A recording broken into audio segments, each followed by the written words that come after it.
என்ன மேடம் பொசுக்குன்னு orthodox family 24/7 பார்ப்பாங்க, நான் உள்ள பண்ணிட்டு இருக்க விஷயங்கள் எல்லாம் பார்ப்பாங்க அப்படின்ட்டீங்க. எவ்வளவு கஷ்டமா இருந்திருக்கும் அவங்களுக்கு. யாரா இருந்தாலும் தனித்தனியா வந்து எல்லாரும் போனதுக்கு அப்புறம் ஒரு பையனோட ஒரு ரூமுக்குள்ள வந்து அதுவும் வெளியே வந்துட்டு உள்ள போயிட்டு பிக் பாஸ் இவ்வளவு தூரம் கேவலமா பேசி மைக் போடாம பேசி எவ்வளவு கஷ்டமா இருக்கும். வீட்டுல எல்லாரும் 24/7 பார்ப்பாங்க அப்படின்னு தெரிஞ்சும் நீங்க இதை பண்றீங்க. ரொம்ப மோசம் மேடம். பாரு சொல்லியிருக்காங்க அவங்க ஒரு ஆர்த்தடாக்ஸ் ஃபேமிலியா, வீட்டுல எல்லாரும் வந்து 24/7 பார்ப்பாங்களாம். அதை தெரிஞ்சும் ஒரு பையன் கூட இப்படி ஒரு ஃபீலிங்ஸ் வரும்போது அந்த ஃபீலிங்ஸை வந்து அடுத்த கட்டத்துக்கு எடுத்துட்டு போயிருக்கேன் அப்படிங்கறது வந்து பெருமையா சொல்றாங்க. வெளியே போனா நான் உன்னுடைய ரிலேஷன்ஷிப்பை விட மாட்டேன் அப்படின்னு கமருதீனுக்கு ஒரு வாக்குறுதி கொடுக்குறாங்க இன்டைரக்டா. என்னடா இதை பத்தி பேசுற, கதை தானே போய்கிட்டு இருக்கு. உள்ள பேசுறாங்க பேசுறாங்க பேசுறாங்க பேசுறாங்க பேசிட்டே இருக்காங்க. கமருதீனுக்கு என்ன பிரச்சனைன்றது உங்களுக்கும் புரியாது, எனக்கும் புரியாது, உலகத்துல யாருக்கும் புரிய போறது இல்ல. பாருக்கு என்ன பிரச்சனைன்றது பாருக்கே புரிய போறது இல்ல. எனக்கு தோன்ற விஷயம் சொல்லட்டுமா, பாரு ஒரு டேமேஜ் சரி பண்றதுக்காக இந்த பிக் பாஸ் வீட்டுக்குள்ள வந்திருக்காங்க. என்ன டேமேஜ்? இது வரைக்கும் ஆண்களே அவங்களுக்கு பிடிக்காது, ஃபெமினிஸ்டா இருக்கவங்களுக்கு வந்து ஆண்களை பிடிக்காது அப்படின்னு வந்து ஒரு ஒரு பொதுவா ஒரு சொல்லு இருக்குல்ல.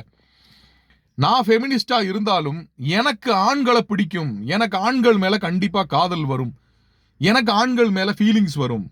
அதனால நான் வெளியே போனதுக்கு அப்புறம் வந்து எனக்கு வந்து நிறைய பேர் நீங்க உங்களுடைய விண்ணப்பத்தை கொடுக்கலாம் அப்படின்ற மாதிரி இந்த ஷோவை யூஸ் பண்ணி தன்னுடைய பர்சனல் டேமேஜ்களை சரி பண்ணிக்கிறாங்களோன்னு எனக்கு தோணுது. அதுக்கு கமருதீனை யூஸ் பண்ணிக்கிறாங்களோன்னு தோணுது. கமருதீனுக்கு என்ன பிரச்சனை? இன்னைக்கு கரெக்டா கேள்வி கேட்கிறான், ஒவ்வொரு பாயிண்ட் கரெக்டா கேட்கிறான்.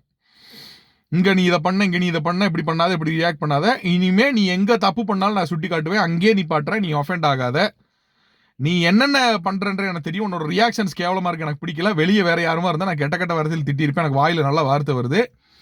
இந்த மாதிரி ஒவ்வொரு பாயிண்ட் பை பாயிண்ட் நீ கமருதீன் நல்லா பேசுறான். ஆனா ஏதாவது காம்பன்சேட் பண்ணிட்டு போயேன் அப்படின்னு உடனே கரும பிடிச்சவன் உடனே வெக்கப்பட்டு சிரிக்கிறான். சை, காம்பன்சேட் பண்ணிட்டு போணுமா?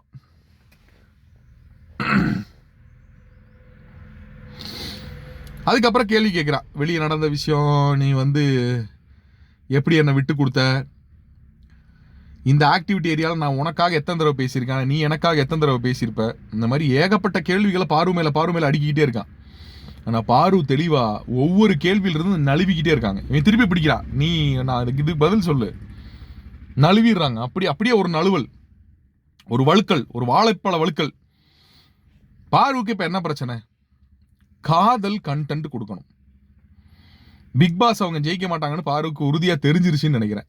முடியாது, நம்மளால அதை ஜெயிக்க முடியாது. சரி, நம்ம பர்சனல் டேமேஜ் இது பண்ணிக்குவோம்.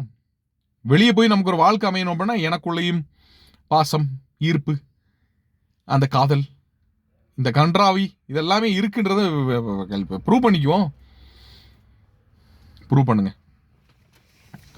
கமருதீனுக்கு சாண்ட்ரா சொன்னாங்க அப்படின்னு நேற்று வந்து எபிசோட்ல ஒரு விஷயம் நீ போய் கேட்காத, பட் சாண்ட்ரா தான் இதை என்கிட்ட சொன்னாங்க. இதெல்லாம் பாரு எதுக்காக சொல்றாங்க?